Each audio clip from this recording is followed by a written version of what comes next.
that's capable of fixing the harm that has been caused to the victims in this case.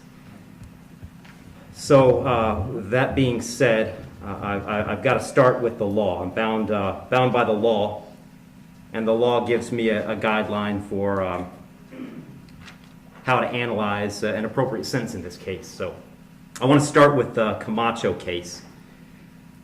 It's really the first thing I need to address is whether or not the court's going to depart from the minimum in this case, which is 222 months or approximately 18 and a half years in the Florida State Prison as a minimum.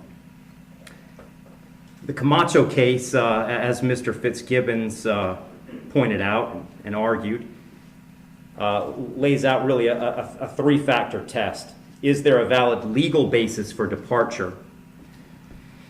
Is there competent substantial evidence that the facts support an application? Or do the facts apply to the departure basis that is being asserted? To both of those questions, I answer those yes. There is a valid legal basis for departure, and there is competent substantial evidence that would support a departure. And really, I'd find that as to all of the departure bases argued, with the exception of the disparity argument. I'll just comment on that one for a moment. The defendant has argued that an available basis for departure is the disparity between the guidelines and the sentence that Mr. Barrineau got. I don't agree with that. I agree that disparity could potentially be an available legal basis for departure. But in this case, I don't think it applies because I do think that there are important substantive differences between the facts as applied to Mr. Barrineau and the facts as applied to Mr. Herrin. The state's put those on the record. I won't elaborate on it too much other than to say I think that the difference, the age of majority for Mr. Herrin is one of those. But mostly I just think that the facts are different as between those two defendants.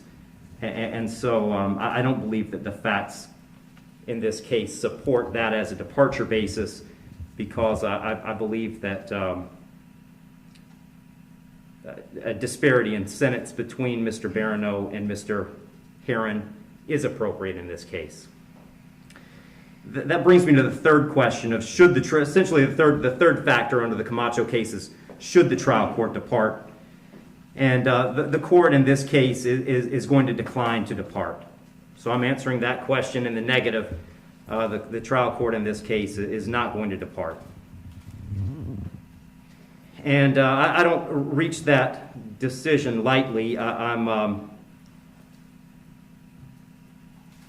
When evaluating an appropriate sentence, I will start with Florida Statute 921.002. It was pointed out several times the primary purpose of the Criminal Punishment Code in Florida is to punish. And I've got to take into account the severity of the primary offense and the circumstances surrounding the primary offense. When I take into account circumstances and severity, a lot of what I'm taking into account really when I sentence is intent and harm. And in this case, there wasn't any evidence, and nor does the court believe that there was any specific intent to do harm, in this case to the victims. But there was intent to drive at an egregious speed, 102 miles an hour, regardless of the consequences and regardless of who that ended up harming. And then the second part of that, the second component, is the harm caused. And in this case, it's just impossible to have greater harm than the harm that occurred in this case, which was the loss of a mother, loss of a baby, and really the loss of a family as it existed when this occurred. I did consider, I also want to make a record, I did consider sentencing Mr. Herrin as a youthful offender, but for the same reasons that I'm discussing, I didn't think sentencing him as a youthful offender was appropriate. I agree that youthful offender was something that the court could have done. I did consider it. I carefully considered it. But the court just found that due to the serious nature of these offenses, the extreme nature of the conduct, and again, the level of harm, that a youthful offender sentence was not appropriate. So given that the court is not departing, the guidelines call for a sentence of 18, essentially 18 and a half years at a minimum and 30 years as a maximum. And the court doesn't find that either the minimum or the maximum is appropriate in this case. I've said it several times, the serious nature of the offense, egregious nature of the conduct, and mostly the harm that's been caused prevent me from putting this as a bottom of the guidelines minimum case.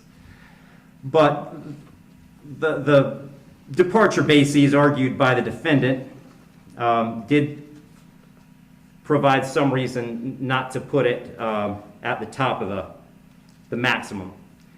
And specifically, the court did take into account that the defendant's 18, certainly responsible for his actions, and he's being held accountable for his actions. But the age of 18, the court finds, is a mitigating factor and shouldn't put this at a maximum. Also, the complete lack of prior criminal history is something that the court considered as preventing this from being at the top. So having said all that, the court is going really toward the middle between the minimum under the guidelines and the maximum punishment permitted under Florida state law. So on count one, vehicular homicide, the court's going to adjudicate the defendant guilty, sentence him to 9 years in the Florida State Prison. On count two, same charge, court will adjudicate the defendant guilty, sentence him to 15 years Florida State Prison, and that'll run consecutive to count one for a total 24 years Florida State Prison. Count three is a misdemeanor, unlawful racing on a highway, so the court will adjudicate the defendant guilty, sentence him to time served. Give credit for time served, I believe, 2 days. Court will impose mandatory court costs. Mr. Herrin, you have given up the right to appeal the determination of your guilt or innocence. You do have 30 days to appeal the sentence of the court. And I'll direct the bailiffs to take Mr. Herrin into custody.